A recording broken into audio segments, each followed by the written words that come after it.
So, in the midst of the protests that confronted the Tinubu administration and tore through the heart of this country for 10 straight days, a fresh attempt to bring a new sense of constitutional purpose in a country shaken by political turmoil, ethnic divisions, economic chaos, and a growing sense of alienation from the state.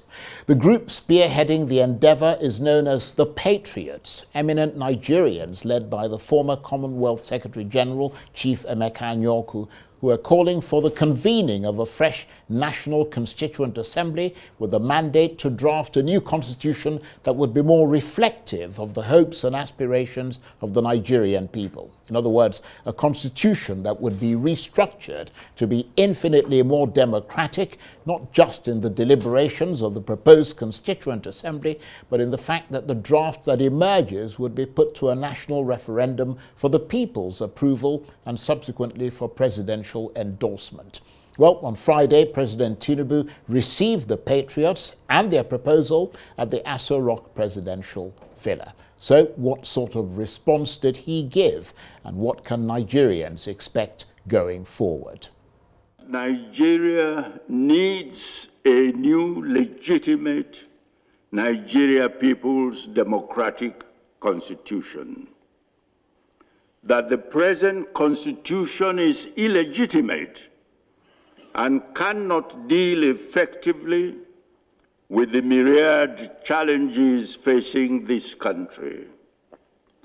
In other words, that our present governance system needs to be restructured based on the factors recognized by Nigeria's founding fathers, who negotiated and agreed the 1960-1963 constitutions. With thinking and tinkering with the economic reform. That's my first priority. Once I get that reform in place as soon as possible, then I look at other options. The option of constitutional review, as recommended by you, and other options of learned minds in this country should take into account the need for our nation to make progress. President Tinubu there, and before him Chief Emeka Ann-Kio. One of the patriots who attended that meeting with President Tinubu is the influential Rivers State cultural, political and environmental commentator and human rights activist Ann-Kio Briggs, and she joins me now on the line from Port Harcourt. Thank you very much indeed for joining us. Just give us a flavor of how that meeting between the Patriots and President Tinubu went on Friday, because you were there, weren't you? Yes, I was. Good evening, Charles, and good evening, everyone else.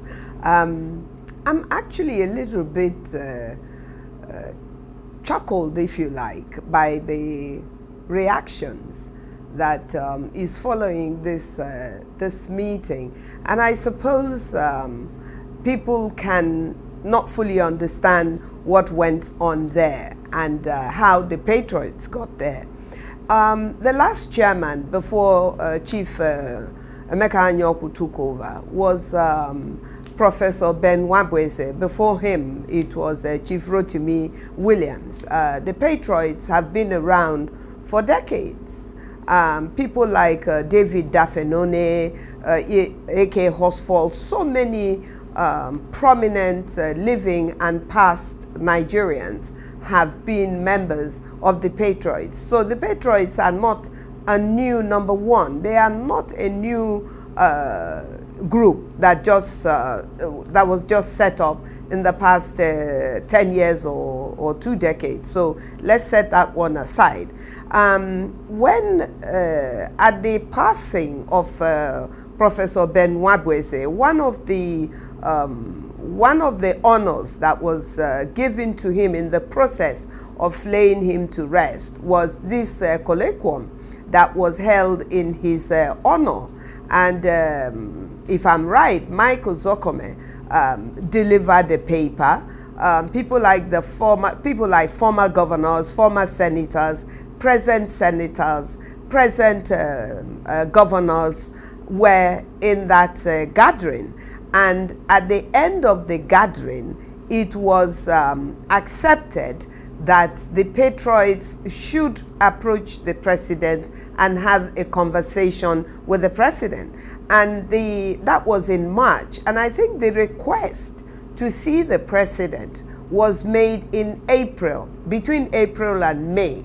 And so in August, our leader received a call that the visit has been approved. So we didn't hijack the president, nor did we insist to see the president at this time where Nigerians had decided that they will make their voices heard on the sufferings that they were undergoing. So first of all, I need to be able to, on behalf of myself and my colleagues in the movement of the Patriots, to set that very straight, that we didn't go there to go and lay blame on the president. I understand that, and I apologize for interrupting you, but time is galloping forth. So I'm wondering what sort of engagement that you actually had with the president. I mean, was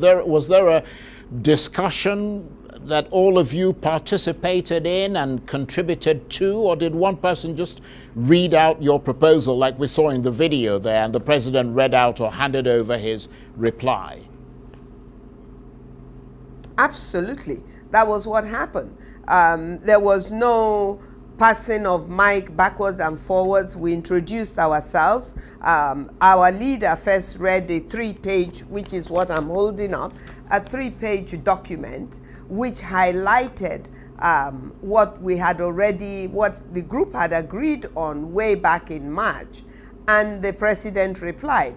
And the president did say that, one, the economic situation is what he's addressing, and nobody had a disagreement with that. It's his government, and he should be able to tell us what he's doing with his government. That's one. Two, he also did say that this is a group he will not ignore. Now, if we recall as well, President Tinubu, before he became the governor of Lagos State, is known, and he has said it severally, is known to be one of the people that were in the trenches for true democracy, for true federalism, even before he became governor of Lagos State. And the content of what we are saying and the suggestions that we are making is no different from what he fought for, which is true democracy and a people's constitution. What we're asking for is a people's constitution. Tinubu did not write the constitution of 1999. He was actually, by his positioning, against the fact that the 1999 constitution was what emerged after the military that they had fought against. You know, so we're not blaming him for the constitution, but we're saying that Nigerians need a new constitution. And this is not a new call that is being made. It's been made by different groups all over Nigeria. The 2014 conference, the 1960 constitution and the 1963 constitution, many people agree that is the closest to justice and equity when we're talking about Nigeria. So let me ask you this then. What would it mean for the future order of this country if that upgrade doesn't take place soon? Well, I mean, it is up to the people to react. We have said what we believe is right for this country, and everybody has a right to say what they believe. But we are saying that let there be a gathering of people to agree on how they want the country to move forward. If we don't get that, we believe that we are not going to achieve the dream that we have for a new Nigeria, because anybody must accept that the 1999, well, let me withdraw that. Most people will accept that the 1999 Constitution is not working. It has not worked since 1999.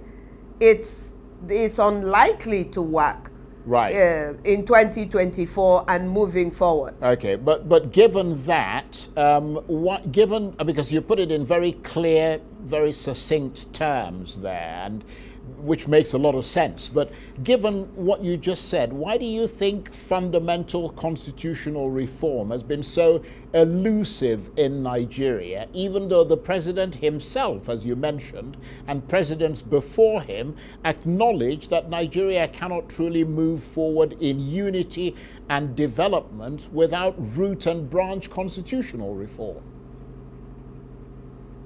Absolutely. The truth of the matter is that anybody who is taking time to once in a while go through the 1999 Constitution will see very clearly that the Constitution hasn't worked, and it is unlikely to work because it is anti-people, it is anti-justice, it is anti-equity, and that's just the truth. It doesn't matter what part of the country you're from, there is something fundamentally missing in the Constitution that allows, for instance, we have an INEC. The INEC is supposed to be the one that conducts election on behalf of the people and not support political parties. It doesn't matter which political party, not support political parties to be declared winners of elections, even though sometimes, if not all of the times, those elections are flawed. You know, so these are the things we are saying, that let the people sit down and decide based on their needs and their demands, that people should be able to write their own constitution that they will be guided by, if we truly want a Nigeria where everybody is equal and where justice and equity prevails, and indeed that our flag of green, white and green is not stained. Well, I couldn't agree with you more, and I would very much like to talk with you some more, but unfortunately, the minister who was before you gobbled up a lot of the time, so I do apologize, but please be sure that we'd be more than happy to give you more time in the very near future. Ann-Kio Briggs is an influential River State cultural, political and environmental commentator and human rights activist, and she was talking to me on the line there from Port Harcourt. That's it for this edition of Arise Prime Time. Join us again tomorrow from me and the entire team here in Abuja and Port Harcourt. Bye-bye and thank you for watching.